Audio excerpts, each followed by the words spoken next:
ಬಿಜೆಪಿಯ ಸಂಘಟನಾತ್ಮಕವಾಗಿ ನಾಪಂಡ ರವಿ ಕಾಳಪ್ಪರನ್ನ ಜಿಲ್ಲಾಧ್ಯಕ್ಷರಾಗಿ ನೇಮಕ ಮಾಡಿದರು. ಆ ನಂತರ ಅವರ ಮಂಡಲ ಅಧ್ಯಕ್ಷರುಗಳನ್ನು ನೇಮಕ ಮಾಡಿದರು. ರವಿ ಕಾಳಪ್ಪ ಸರಳ ಸಜ್ಜನಿಕೆಯ ಬಹಳ ಪ್ರಾಮಾಣಿಕ, ರಾಜಕೀಯದಲ್ಲಿ ಅಪರೂಪವಾದಂಥ ಒಬ್ಬ ವ್ಯಕ್ತಿ.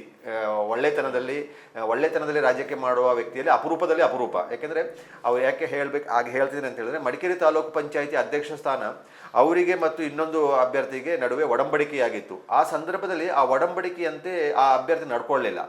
ಅವರಿಗೆ ಅಧ್ಯಕ್ಷ ಸ್ಥಾನವನ್ನು ಬಿಟ್ಟುಕೊಟ್ಟಿದೆ. ತಾಲೂಕು ಪಂಚಾಯತ್ ಅಧ್ಯಕ್ಷ ಸ್ಥಾನವನ್ನು ರವಿ ಕಾಳಪ್ಪ ಮತ್ತು ಇನ್ನೊಬ್ಬರು ಅಭ್ಯರ್ಥಿಗಳೇನಿದ್ರು ಅವರ ನಡುವೆ ಒಡಂಬಡಿಕೆ. ಪ್ರಥಮವಾಗಿ ಅಧ್ಯಕ್ಷ ಸ್ಥಾನ ಅಲಂಕರಿಸಿದವರು ಅವರ ಅವಧಿ ಮುಗಿದ ನಂತರ ರವಿ ಕಾಳಪ್ಪ ಅವರಿಗೆ ಬಿಟ್ಟುಕೊಳ್ಳಲಿಲ್ಲ. ಮತ್ತೆ ಪುನಃ ಇನ್ನೊಂದು ಚುನಾವಣೆ ಸಂದರ್ಭದಲ್ಲೂ ಸಹ ಸೇಮ್ ಬಿಜೆಪಿಯಲ್ಲಿ ಹೊಂದಾಣಿಕೆ ನಡೀತು. ರವಿ ಕಾಳಪ್ಪ ಮತ್ತು ಇನ್ನೊಬ್ಬ ಅಭ್ಯರ್ಥಿ ನಡುವೆ ಅಧ್ಯಕ್ಷ ಸ್ಥಾನಕ್ಕೆ ಒಡಂಬಡಿಕೆ ನಡೀತು. ರವಿ ಕಾಳಪ್ಪ ಅವರು ಪ್ರಥಮ ಅವಧಿಗೆ ಅಧ್ಯಕ್ಷರಾದರು.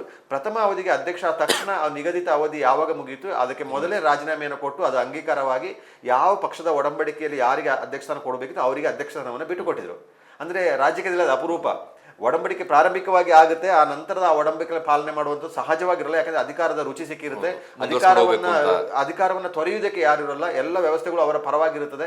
ನಿಮಗೆ ಪಕ್ಷದೊಳಗಿನ ಆಂತರಿಕವಾಗಿ ಅವ್ರನ್ನ ಇದು ಮಾಡೋಕ್ಕಾಗಲ್ಲ, ಹೊರಗೆ ಹಾಕೋದಕ್ಕೂ ಆಗಲ್ಲ, ಅದನ್ನ ಇದು ಮಾಡೋಕ್ಕಾಗಲ್ಲ. ಆದರೆ ರವಿ ಕಾಳಪ್ಪನವರು ಅಧಿಕಾರಕ್ಕೆ ಅಂಟಿಕೊಂಡಿಲ್ಲ ಅಂತ ಹೇಳೋದನ್ನ ಅವರು ಅವತ್ತು ಸಾಬೀತು ಮಾಡಿದರು. ಮತ್ತು ಅವರು ವಿದ್ಯಾರ್ಥಿ ಜೀವನದಿಂದಲೇ ರಾಜಕೀಯದಲ್ಲಿ ಸಕ್ರಿಯವಾಗಿ ಗುರುತಿಸ್ಕೊಂಡು ಬಂದವರು, ABVP ಮೂಲಕನೇ ರಾಜಕೀಯವಾಗಿ ಗುರುತಿಸ್ಕೊಂಡು ಬಂದರು. ಅದು ತುಂಬ ಸರಳ ಸಜ್ಜಿಕೆನೇ ಆಗಿದೆ.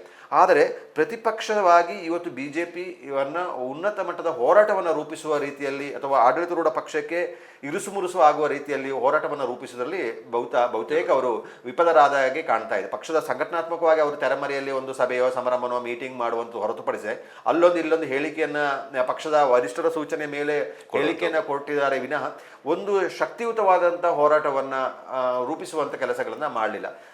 ಕೊಡಗಿನ ರಸ್ತೆ ವಿಚಾರಕ್ಕೆ ಸಂಬಂಧಪಟ್ಟ ಹಾಗೆಯೇ ಕಾಮಗಾರಿ ವಿಳಂಬವಾಗಿರುವ ಸಂದರ್ಭದಲ್ಲಿ ಇರ್ಬೋದು, ಆ ನಂತರ ಕಳಪೆ ಕಾಮಗಾರಿ ಆಗಿರುವಂಥದ್ದು ಇರ್ಬೋದು, ರಸ್ತೆಯೇ ಇಲ್ಲದಲ್ಲಿ ಗುಂಡಿ ಮುಚ್ಚುವಂಥದ್ದು, ಅದು ಡಾಂಬರೀಕರಣ ಹೊಸ ರಸ್ತೆ ಮಾಡುವಂಥ ಪರಿಸ್ಥಿತಿ ಇರುವಲ್ಲೂ ಡಾಂಬರೀಕರಣ ಮಾಡುವಂಥ ವಿಚಾರವಾಗಿರ್ಬೋದು, ಆ ಡಾಂಬರೀಕರಣ ಕಳಪೆ ಅಂತ ಹೇಳಿ ಅದನ್ನ ಆ ಸಂದರ್ಭದಲ್ಲೂ ಆ ಧ್ವನಿಯತ್ವದಲ್ಲಿ ಯಾವುದೇ ಕಾಲಘಟ್ಟಗಳಲ್ಲಿ ಅವರು ಆ ಧ್ವನಿಯತ್ವಕ್ಕೆ ಜಿಲ್ಲಾ ಬಿಜೆಪಿ ಒಳಗೆ ಅದು ಸಾಧ್ಯ ಆಗಲಿಲ್ಲ.